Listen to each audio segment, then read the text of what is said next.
مشرق وسطیٰ میں بات شروع ہوئی ہے. بس ایسے ہی.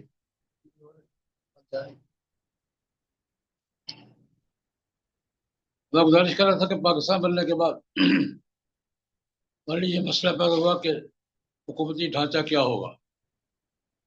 ہمارے سامنے ایک جمہوریت کا ماڈل تھا، ایک بادشاہت کا ماڈل تھا، اور بالخصوص پاکستان بننے سے 20 25 30 سال پہلے عرب دنیا میں جو مسلم ممالک کے لیے حکومتیں بنی تھی وہ بادشاہت کی بنیاد پر بنی تھی. آل سعود کی حکومت بنی تھی، اور آل شیخ آل سعود کی حکومت، اور یہ دبئی میں اور ریاستوں میں بادشاہت کی حکومتیں بنی تھی. اور دوسری طرف جمہوریت کا ماڈل تھا. ہمارے لیے مسئلہ یہ تھا کہ ہماری حکومت کی بنیاد کیا ہو. ظاہر بات ہے اگر بادشاہت اختیار کرتے تو بادشاہت تو پھر قائد اعظم کے خاندان کی، جس سے سعودیہ میں آل سعود، اور یہ دبئی میں آل نہیان، ان کی حکومت چلی آ رہی ہے. اگر جمہوریت پر جمہوریت پھر جس طرح ترکی نے جمہوریت اختیار کی تھی اور سب چیزوں سے دستبردار ہو گئے، تو ہمارے تمام مکاتب فکر کے بزرگوں نے متفق ہو کر یہ طے کیا تھا کہ ہم نہ بادشاہت اختیار کریں گے نہ مطلق جمہوریت. ہم نے پھر قرارداد مقاصد کی صورت میں اپنی دستوری اساس طے. قرارداد مقاصد 3 چیزیں ہیں. پہلی دستور ساز اسمبلی میں قرارداد مقاصد پیش ہوئی. آل لیاقت علی خان مرحوم، سردار ضرب نشتر، مولانا شبیر احمد عثمانی رحمۃ اللہ علیہ، مولانا ظفر احمد انصاری حضرات، ان کی مسائی سے پارلیمنٹ میں منظور کر، اور اب تک دستور کا حصہ چلی آ رہی ہے. قرارداد مقاصد میں 3 باتیں ہیں: حاکمیت اعلیٰ اللہ پاک،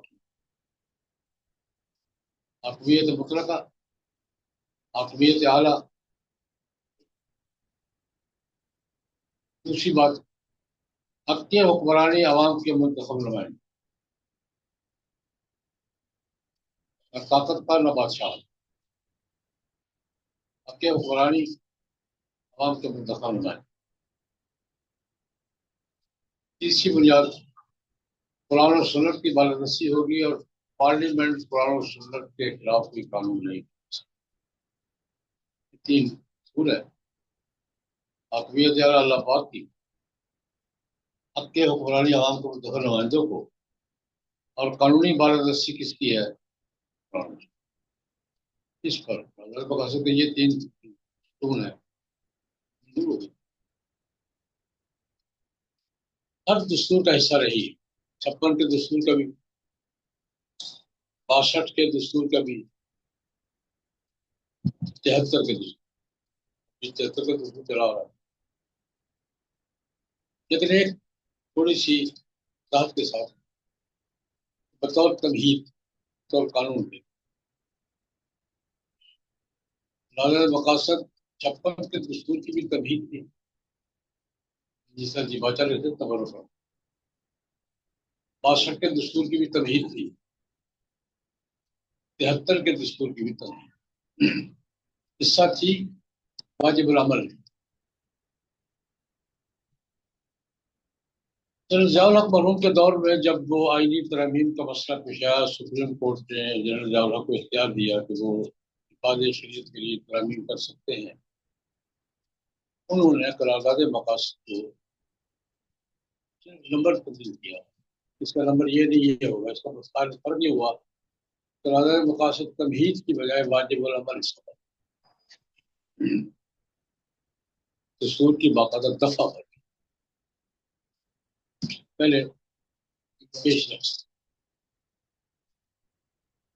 دستور کا باقاعدہ حصہ نمبر کی تبدیلی سے اور دستور کے اندر چلی گئی، گیٹ سے باہر کی بجائے گیٹ کے اندر چلی گئی. اب تھوڑی سی تبدیلی آئی کیونکہ بالادستی قرآن و سنت کی ہے.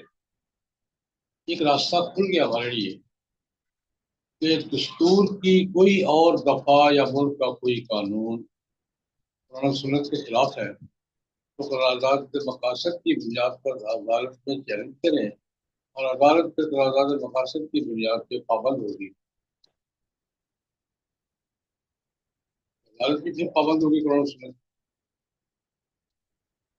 یہ ہمیں ایک راستہ ملا. مختلف چیزیں ایک کیس میں جو حاکم علی کیس کہلاتا ہے لاہور ہائی کورٹ کا کیس انہوں نے پورا چھاپا بھی اشری اکیڈمی کی ضرورت کے بعد.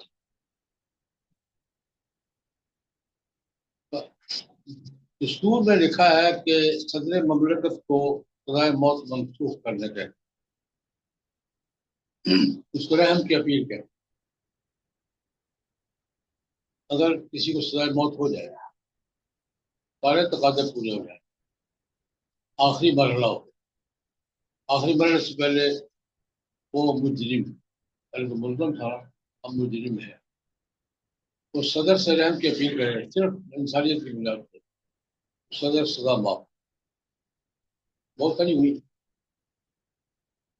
اس پر یہ اعتراض لگا کہ بھائی باقی کی طرف ٹھیک ہے باتیں لیکن قاتل کی سزا منسوخ کرنے کا معاف کرنے کا اختیار مقتول کے وارثوں کے سوا کسی کو نہیں ہے شرعاً نہیں. مقتول کے وارثوں کی مرضی ہے معاف کر دیں مقتول وارث کی مرضی ہے قصاص دیں ان کی مرضی ہے دیت دیں آدھی دیت معاف کریں جو بھی اختیار یہ اختیار جو ہے نا معاف کرنے کا یا دیت لینے کا یا سزا یہ اختیار کس کا ہے مقتول کے وارث اس کے سوا کسی کا نہیں. اس بنیاد پہ یہ دفعہ جو ہے نا کہ صدر کو قاتل کی سزائے موت منسوخ کرنے کا سزائے موت منسوخ کرنے کا اختیار ہے. یہ ہائی کورٹ میں چیلنج ہوگی یہ قرآن و سنت کے خلاف ہے قرارداد مقاصد کے خلاف ہے. اس دفعہ کو تبدیل کیا جائے کیونکہ دستور کے بالادستی کس کیا قرارداد مقاصد اور یہ اس کو منافی ہے. یہ ایک ابتدائی قدم تھا. لاہور ہائی کورٹ نے فیصلہ دے دیا اور درست ہے قرارداد مقاصد کو بالادستی حاصل ہے. دستور میں کوئی اور دفعہ اگر اس سے متصادم ہے تو اس پر قرارداد مقاصد کی حکم کو تبدیل کیا جائے گا.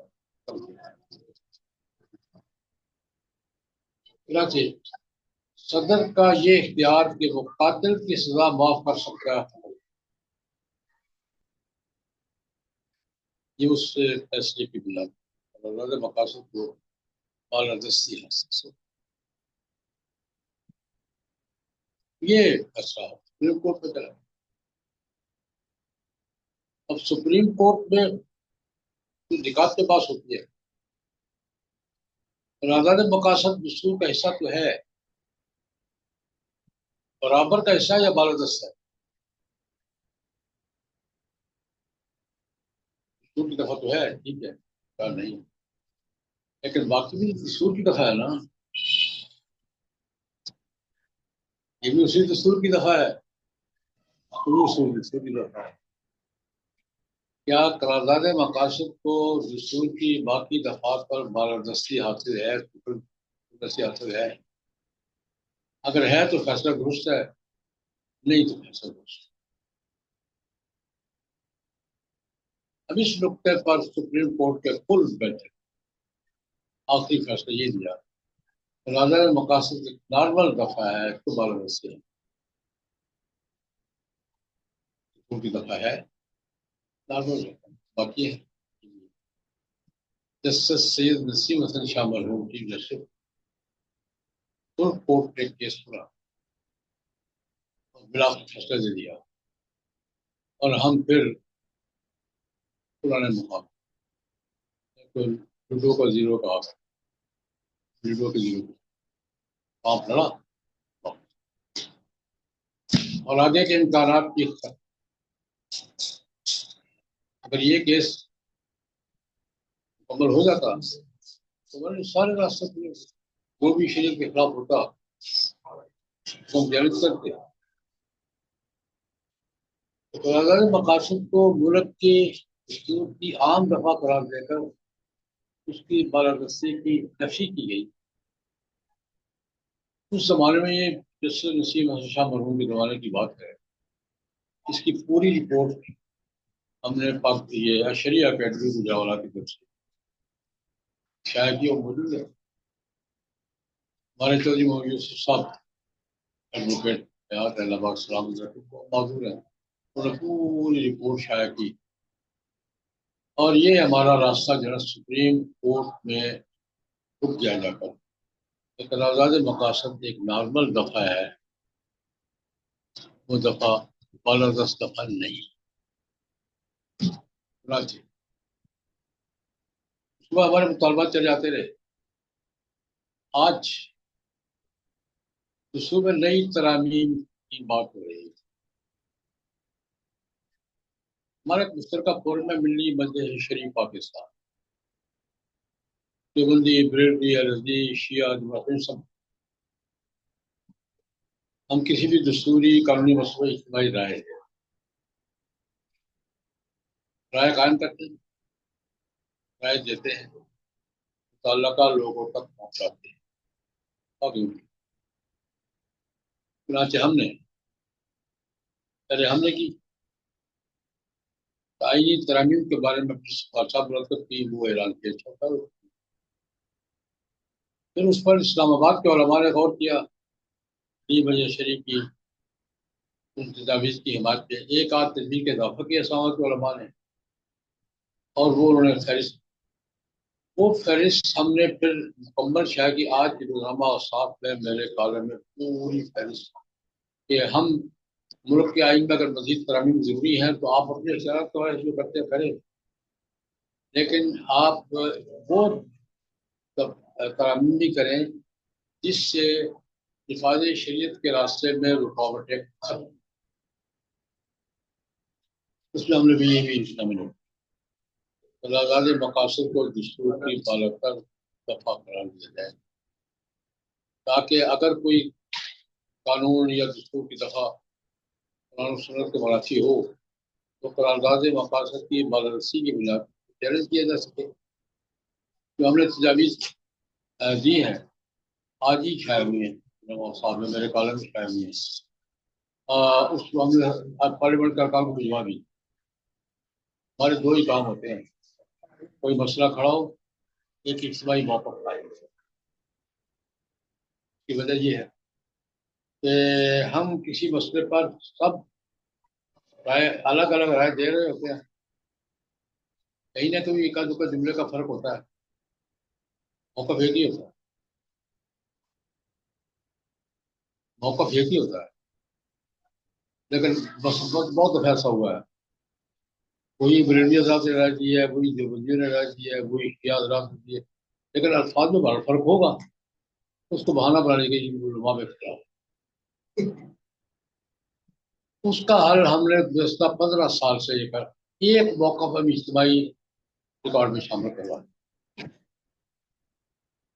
اس کے مسئلے پر بھی کیا، ہم نے فحاشی کے بہت سے مسئلوں پر وہ کچھ نہیں کرتا، ایک موقف اجتماعی ریکارڈ میں شامل کرواتے، یہ ہمارا دیوبندی اور بریلوی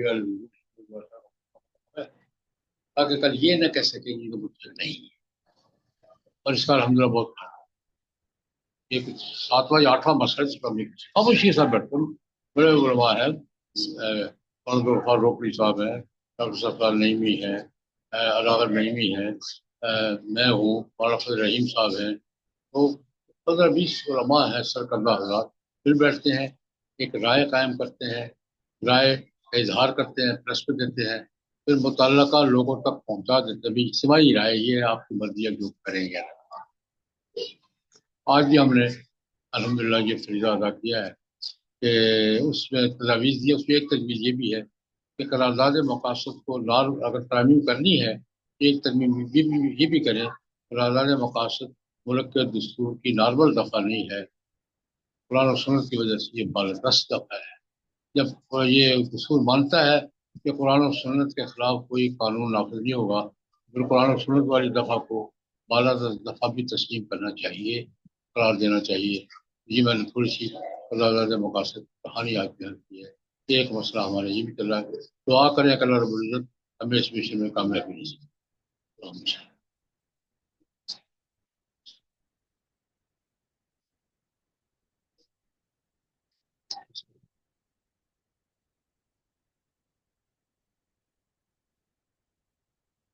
اللہ تعالیٰ۔ ہاں جی مولانا فیضل صاحب۔